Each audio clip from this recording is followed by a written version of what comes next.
Hello दोस्तों, नमस्कार। Investment intelligence इस चैनल में मैं आप सभी का दिल से स्वागत करता हूं और इस वीडियो में हम लोग कवर करने जा रहे हैं पीसी ज्वेलर्स। जैसा कि आपको स्क्रीन के ऊपर कंपनी का लोगो भी दिखाई दे रहा होगा और सिंबल जो है कंपनी का है पीसी ज्वेलर्स ज्वेलर करके।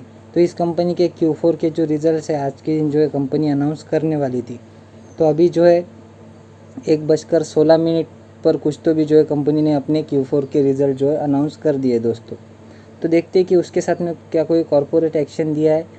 तो नहीं दोस्तों, कंपनी ने किसी भी प्रकार का कॉरपोरेट एक्शन जैसे कि बोनस, डिविडेंड या फिर स्प्लिट अनाउंस नहीं किया है। तो सीधा हम कंपनी के कंसोलिडेटेड जो नंबर्स है उनको ही पढ़ेंगे। तो देख लेते हैं दोस्तों, ये स्टैंडअलोन देखने को मिल रहे हैं। इसके थोड़ा नीचे ही जो है हमें कंसोलिडेटेड नंबर्स भी देखने को मिल जाएंगे। तो देखिए हम लोग आ चुके हैं कंपनी के कंसोलिडेटेड नंबर्स के ऊपर। तो रुपीज़ इन करोड़ में हमें अमाउंट देखने को मिल रही है। एक बार मैं सीक्वेंस चेक कर लेता हूँ, मार्च, दिसंबर, मार्च। हाँ, तो चलिए दोस्तों, ठीक है। कंपनी की कितनी रही दोस्तों इस क्वार्टर की टोटल इनकम को, तो वो है लगभग 700 करोड़, जो पिछले क्वार्टर में थी 683 करोड़ और पिछले साल के सेम क्वार्टर में ये इनकम थी लगभग 59 करोड़। तो देखिए कंपनी की इनकम 59 करोड़ से बढ़कर 700 करोड़ हो चुकी है। लगभग कह सकते हो 10 गुना, 10-12 गुना की जंप कंपनी के टोटल इनकम में ही हमें देखने को मिल रही है। जब दोस्तों टॉप लाइन इतनी ज़बरदस्त होती है तो बॉटम लाइन जो है सुधरने के और भी चांसेस बढ़ जाती है।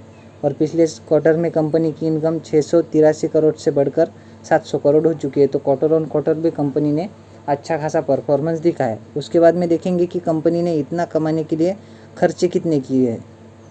वैसे तो गोल्ड में उतने ज़्यादा खर्चे देखने को नहीं मिलते, फिर भी देख लेते हैं कि कंपनी के एक्सपेंसेस कितने हैं। तो कंपनी के टोटल एक्सपेंसेस है 603 करोड़, जो पिछले क्वार्टर में थे 535 करोड़ और पिछले साल के सेम क्वार्टर में थे 183 करोड़। पिछले साल के सेम क्वार्टर में तो कंपनी लॉस में ही देखने को मिल रही होगी, क्योंकि कंपनी के इनकम से ज़्यादा तो कंपनी के खर्चे ही देखने को मिल रहे हैं यहाँ पर।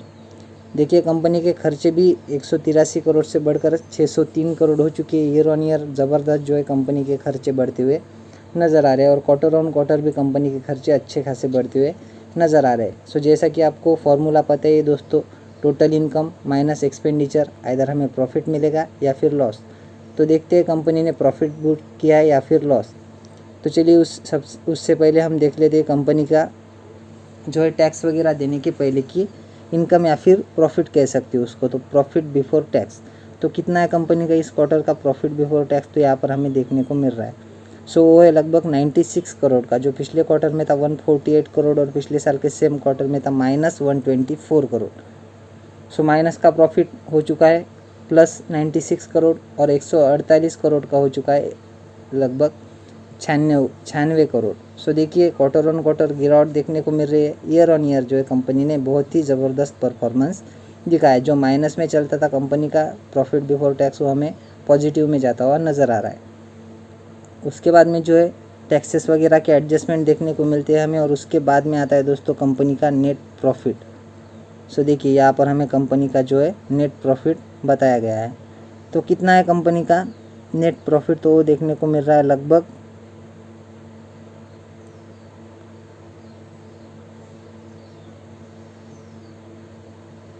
देखिए यहाँ पर जो है दो जगह पे हमें कंपनी का नेट प्रॉफिट बताया गया है। तो हम इसको पकड़ेंगे क्योंकि ये total comprehensive income for the period और द ईयर देखने को मिल रही है। वो लगभग 93 करोड़, जो पिछले क्वार्टर में थी 149 करोड़ तो पिछले साल के सेम क्वार्टर में -119 करोड़ थी।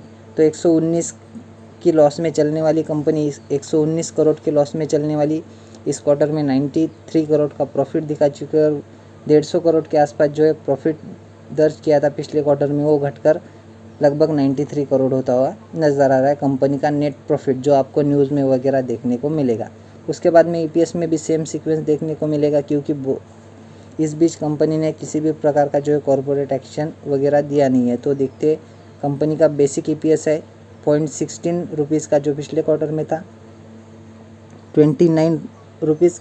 क्यों दोस्तों, आप पैसे ही बोल सकते हो, 29 पैसे का, और पिछले साल के सेम क्वार्टर में था -26 पैसे का। तो 26 पैसे का माइनस में रहने वाला ईपीएस प्लस 16 रुपीज़ में 16 पैसे का हो चुका है और पॉजिटिव 29 पैसे का जो ईपीएस है वो घटकर 16 पैसे होता हुआ नज़र आ रहा है। सो इससे हमें क्या नज़र आता है दोस्तों, तो क्वार्टर ऑन क्वार्टर कंपनी के EPS में, उसके साथ ही नेट इनकम में भी हमें गिरावट देखने को मिल रही है। लेकिन ईयर ऑन ईयर जो है कंपनी का जो प्रॉफिट है वो नेगेटिव में चलने वाला प्रॉफिट और EPS वो हमें पॉजिटिव में आता हुआ नज़र आ रहा है दोस्तों। तो क्वार्टर ऑन क्वार्टर कंपनी ने थोड़ा बहुत ख़राब परफॉर्मेंस दिखा है, लेकिन ईयर ऑन ईयर कंपनी ने अपने प्रॉफिट को, EPS को अच्छा खासा जो है नेक्स्ट लेवल के ऊपर जो है बढ़ा है दोस्तों। सो ईयर ऑन ईयर कंपनी के रिजल्ट्स ओके देखने को मिल रहे हैं। हालांकि कंपनी के शेयर में हमें शुक्रवार के दिन यानी कि फ्राइडे के दिन ही 6% 7% तक की तेज़ी देखने को मिली है, तो ये भी आपने नोट कर चलना चाहिए। तो हो सकता है कि किसी को इसकी पहले से इन्फॉर्मेशन हो कि ऐसे रिजल्ट्स आने वाले हैं, या फिर बड़े बड़े प्लेयर्स जो ये मानकर चल रहे हो कि कंपनी के रिजल्ट्स अच्छे ही आने वाले थे, तो इस वजह से इतनी बाइंग कंपनी में देखने को मिली होगी, ऐसा हो सकता है दोस्तों। हालांकि ये देखना इंपॉर्टेंट रहेगा कि मंडे के दिन भी कंपनी जो है अपनी तेज़ी को कंटिन्यू करती है या फिर प्रॉफिट बुकिंग देखने को मिलती है। सो आशा करता हूँ दोस्तों वीडियो आपको अच्छी लगी होगी। अगर अच्छी लगी हो तो वीडियो को लाइक और चैनल को सब्सक्राइब भी कर देना। मिलते हैं नेक्स्ट वीडियो में, तब तक के लिए धन्यवाद, बाय बाय।